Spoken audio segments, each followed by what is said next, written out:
Textile মিলগুলোর জন্য 2% অগ্রিম আয়কর যুক্ত করেছে সরকার, যা আগামীতে এই খাতের ব্যবসা পরিচালনাকে চ্যালেঞ্জের মুখে ফেলবে। দুপুরে রাজধানীর গুলশানে সংবাদ সম্মেলনে এসব কথা জানায় Bangladesh textile mills association BTMA. দেশীয় প্রতিষ্ঠানগুলোর ওপর চাপ কমিয়ে ব্যবসার পরিবেশ তৈরির তাগিদ আসে সংবাদ সম্মেলনে। বান্ডেল থাকলে প্রতি সেনমানিতে টাকা বাঁচবে। বিকাশ সেনমানি বান্ডেল কিনে জিতুন প্রতি লেনদেনে। দেশে টেক্সটাইল খাতে বিনিয়োগ প্রায় $23 কোটি, রপ্তানি আয়ের প্রায় 85% আসে এই খাত থেকে। তবে 2025-26 অর্থবছরের বাজেটে টেক্সটাইল মিলগুলোর জন্য 2% অগ্রিম আয়কর যুক্ত করা হয়েছে। ফলে এই খাতে মোট করের পরিমাণ দাঁড়িয়েছে 29%, যা আগামীর ব্যবসা পরিচালনায় চ্যালেঞ্জ হয়ে দাঁড়াবে বলে জানায় বিটিএমএ।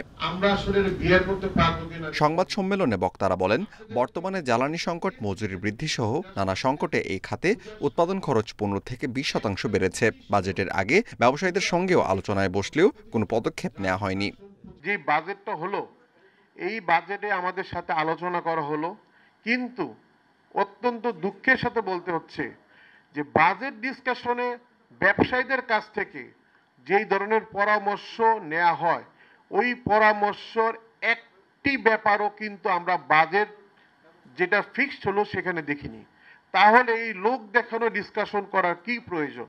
সোমবারের মধ্যে তুলা আমদানিতে 2% অগ্রিম কর প্রত্যাহার করা সহ কর্পোরেট ট্যাক্স 15% পণ্য বহালের দাবি জানায় বিটিএমএ।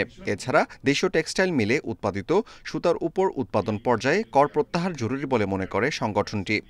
সরকারের সব জায়গা থেকে ব্যবসা করা উচিত না, এটা সরকারের মডেলও হওয়া উচিত না। যেমন আপনি কি স্বাস্থ্য থেকে, শিক্ষা থেকে ব্যবসা করবেন? না, বহির্ভূত সেটা করে না। আজকে আমাদের সবচেয়ে বেশি কর্মসংস্থান করে টেক্সটাইল অ্যান্ড আরএমজি, সবচেয়ে বেশি ফরেন কারেন্সি আর্নিং করে বা রিটেনিং করে এটা টেক্সটাইল অ্যান্ড আরএমজি। আপনি এটাকে আরও বিপদগ্রস্ত করছেন। বর্তমান পরিস্থিতিতে বিদেশি বিনিয়োগ কম। এই অবস্থায় দেশীয় প্রতিষ্ঠানগুলোর উপর চাপ কমিয়ে ব্যবসার পরিবেশ তৈরির আহ্বান জানান বিটিএমএর সভাপতি। আপনি এটাকে আরও বিপদগ্রস্ত করছেন। Amirul Islam, independent news, Dhaka.